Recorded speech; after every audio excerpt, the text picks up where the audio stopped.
Going on, everybody?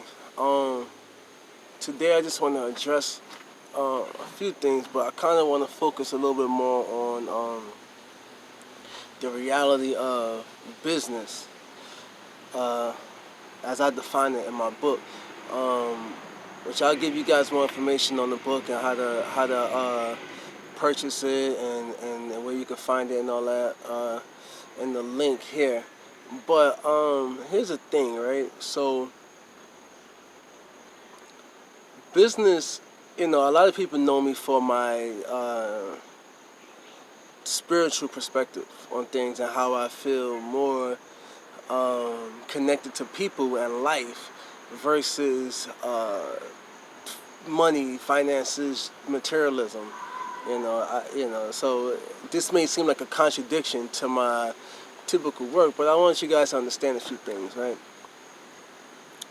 One thing is that we live in a nation and pretty much a world society of capitalism, right? So we know that that creates a mentality where the person with the most money seems to be the most relevant, or uh, the more accurate with their statements, or the more believable, or because financial success seems to be the highest degree of success. We know that's not true, but that's what most people believe, right? So it's very difficult for you to affect change if you cannot connect to the people that you're changing or that you're attempting to create and affect change with. Um, so when we look at business, when we look at the financial power,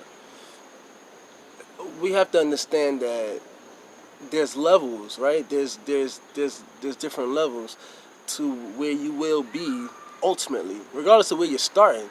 There's an ultimate location for everyone, in terms of anything. But with specifically with business, a lot of people feel that you know getting a job that's like hard labor, or having multiple jobs, or having the most skill required, or you know extremely skill demanding jobs are, or is them getting into a higher status in life, right? Now I feel differently. I don't think that's true. There's a book by a guy named Robert Kiyosaki. He wrote this book, and he actually has a series and a whole foundation. There's a whole bunch of stuff going on with this dude. Shouts out to him. I don't know him. I'm not getting no ad for it, but I respect his work. I respect his approach on finances and stuff like that.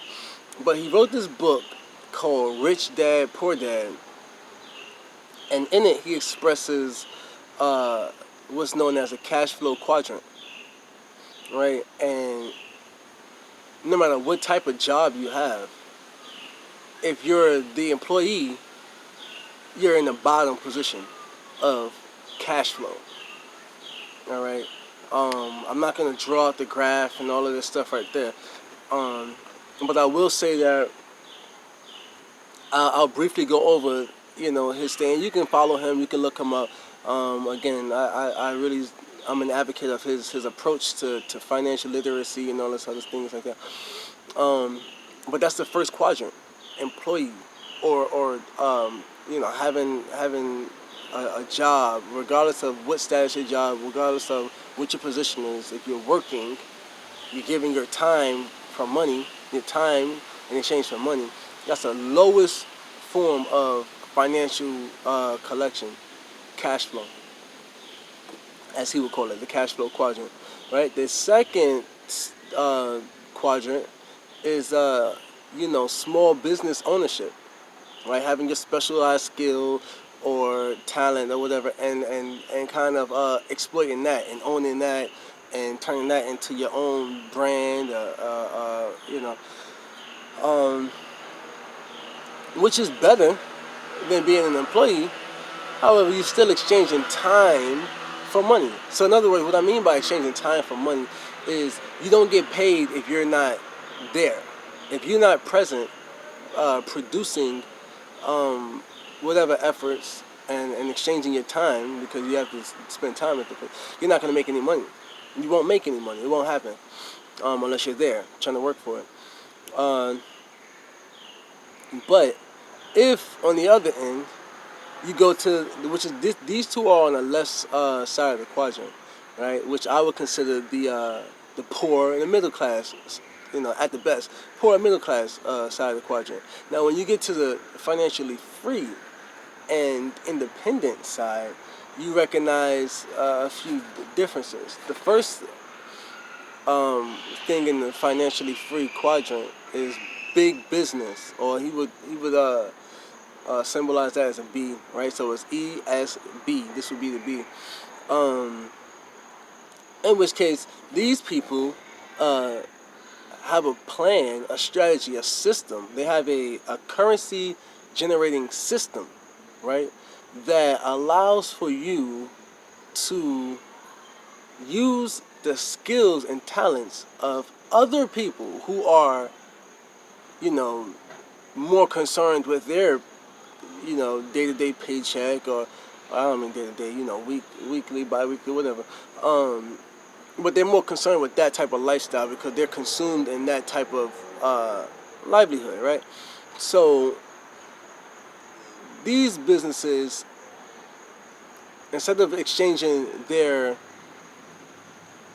time for money, right, they exchange people, in a sense, for money. So in other words, the more people they have, the more money they have, right? So as an employee, the more time you have, the more money you have.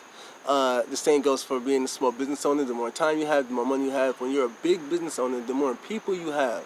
Skilled people, of course, professionals, the more people you have, and also the more systems, the more cash flow systems, generation system, the more money you have, the more finances you can develop and accumulate. And in the last portion of that, you have I, which stands for the investor, right? Who exchanges money for money. The money becomes the thing you exchange, right? So here's the thing, right? Here's one way to look at it. You can give all the time you want. You can do overtime. You can keep working, grinding out, whatever. You think you bossing up. Take all your pictures. You fly. You taking pictures in your uniform. And, oh, look what I got. You sent a third. But you don't own nothing. You see, you don't own anything at all. You're sitting there, in a trap mentally, feeling like you're finding yourself free, but all you're doing is gaining more debts, negative debts. Because apparently there's positive debts as well. We can get to that another time, but negative debts. You're accumulating that because now you have car loans. You have or just a bunch of things you got to continuously pay for. You got to continuously lose out on. So now you're trying to give as much time as possible so that you can have as much things to brag about as possible, right? But time is a resource you cannot regain. You can't go to the bank and say, hey, give me back 5 hours of my life. Or you can never get that back. So once you give that time, it's gone, right? So that's true for your employee position, or your Uncle Joseph, or your teaching us, or your employee position, or your small business ownership position, right? The next thing would be business, right? And in business, you have. Hi, Joseph. Okay, give me a second. I'm doing something. Give me a second. In business, you have. I apologize for that. I'll make this brief because I gotta go do a few things. But in your big business, what you have is people. Now you can always gain more people. You can. If a person is not working to an adequate level, they're doing whatever. You can always get more people back.